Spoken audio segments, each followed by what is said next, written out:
I've been using the Fujifilm X-E5 daily, and combined with JPEG film simulation recipes, it is a compact and quick imaging solution that is perfect for everyday shooting. But for me, when it comes to professional work, especially in those mixed lighting conditions or when using flash, I still rely on a full raw editing workflow. So in this video, I partnered with Imagine AI to put the Fujifilm X-E5 to the test to see how it actually holds up with my typical raw professional workflow. And what you might not know is that actually means letting AI do the heavy lifting for me in the edit.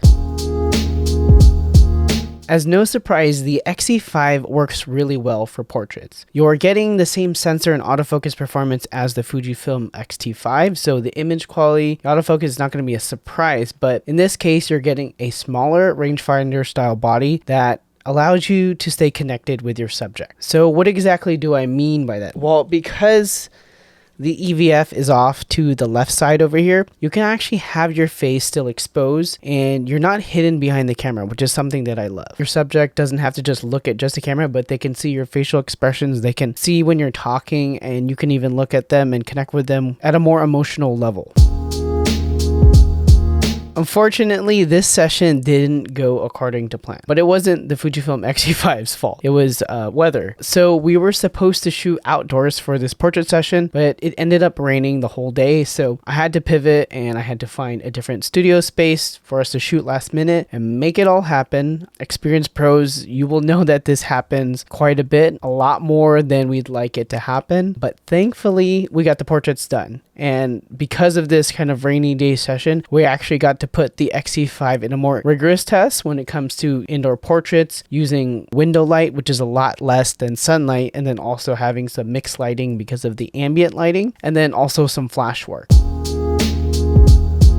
And it's moments like this when your plan shifts or the schedule tightens. Moments like this are exactly why having an efficient system matters to a professional workflow. And for me, the real bottleneck for this pro workflow has always been the post-production, the editing. At this point in time, I'm so used to the instant workflow of JPEG film simulations that spending hours processing RAWs just isn't something that I'm looking forward to anymore. So this is where Imagine AI comes in. It takes that repetitive, time-consuming part of the raw editing process and helps speed that up while still keeping your look, your aesthetic, your creative direction intact. How does it do this? Well, Imagine AI learns how you edit, not just by slapping on a preset, but it analyzes all your different exposure choices based on the scene. It analyzes the white balance adjustments and how you change it based on skin tone. It analyzes the tone curve, all your different color decisions, and it builds a personal AI profile that edits within Lightroom new photos the same way that you would. Don't confuse this with generative AI. This is AI profile that can learn how you edit and then apply that to new photos based on your previous behavior. And I think this is probably the most useful and powerful way to use AI to keep our artistic taste, but at the same time,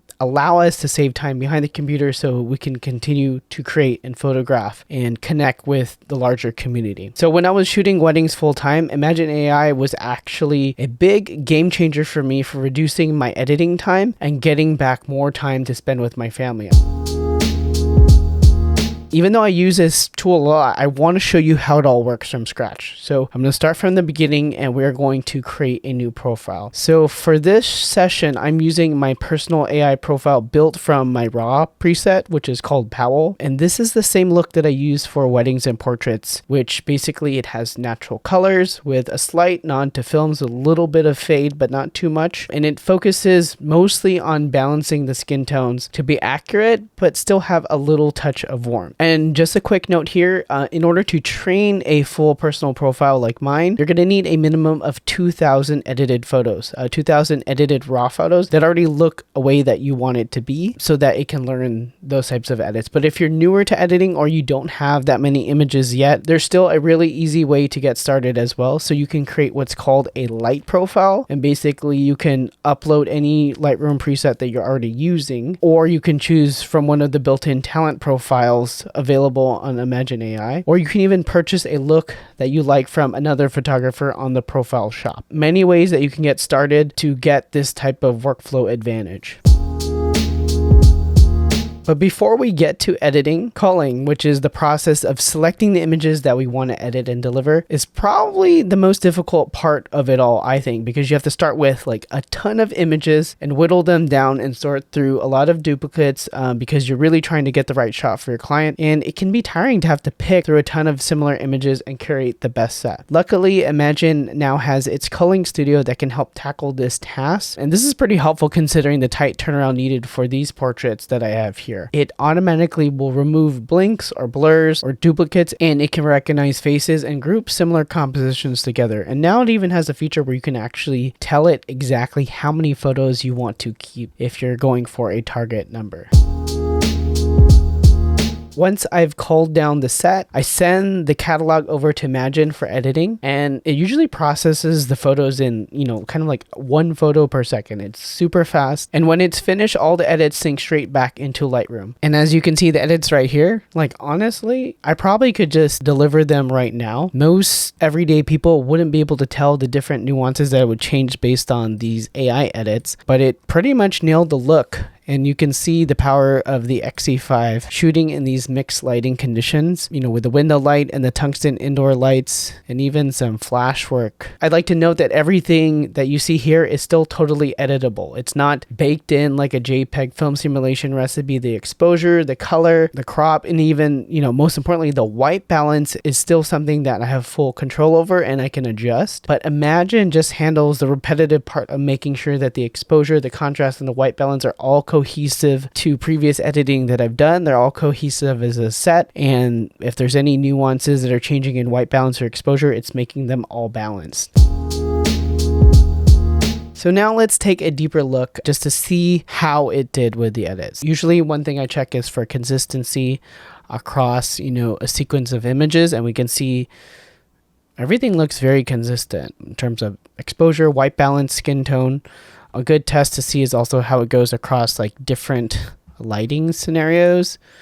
If it all seems kind of like cohesive, and we can try this. And I feel like it all feels like it's from what I call like the same world, cohesive between different lighting scenarios, different lighting sources. Honestly, I feel like it handled my Powell preset very well. The skin tone looks good. It has my signature warmth to the skin tones, and it handles the Fujifilm raw rendering pretty well. Honestly, I was scared it was going to look a little bit too crushed black, but I actually think it does a good job.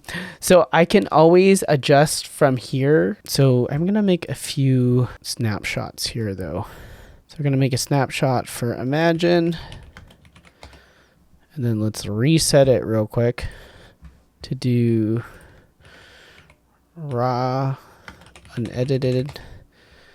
And go back to here. So how would I edit this particular photo?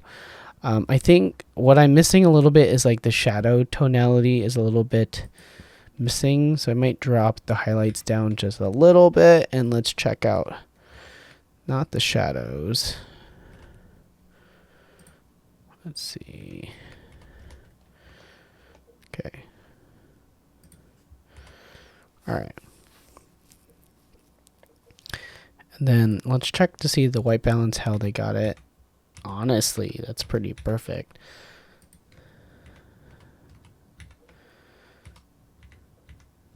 Yeah, I can't really complain about the white balance, and I feel like white balance is probably the most particular thing that I'm like nitpick about. So now let's create a new snapshot of like what my edit is.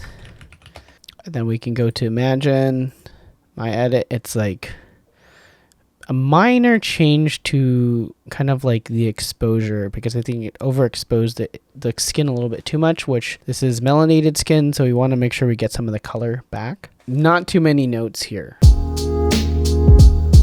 My favorite part about all of this and what makes Imagine AI powerful is that every time you finish a project and I do these tweaks to these edits, I can upload my final tweaks back into my profile. And what that does is the AI keeps getting more accurate over time, and it can evolve with your style as you're taking new scenarios and new photos. So at the end of the day, it's still my look. It's still my tones, my color profiles, just without hours of manual editing. And I feel like Imagine AI is great at being able to to retain the final say, but speed up a lot of this time so that you don't have to spend a lot of time behind the computer. Because I'll be honest, I don't love editing anymore. I don't think that makes me any less of a photographer. I think that's why I transitioned to shooting JPEG, because the film simulation recipes have spoiled me, but most of the time my photos are looking how I want them straight at the camera. But with stuff like this, complex lighting conditions, I still need to have the raw flexibility. I always shoot JPEG plus raw. So I have the option of taking these photos in and editing them with Imagine AI, because the thought of processing hundreds of thousands of raw files manually, that's not something I'm excited about. And Imagine AI can bridge the gap for me and maybe even for you. So it can preserve my aesthetic that I spent years developing while also taking care of repetitive adjustments that I'm not a big fan of. Fixing white balance for 1,000 photos it's not fun. I know AI gets a lot of bad rap in this day right now, especially in the creative industry, but this isn't generative AI. It's tools like Imagine. It's not about giving up control.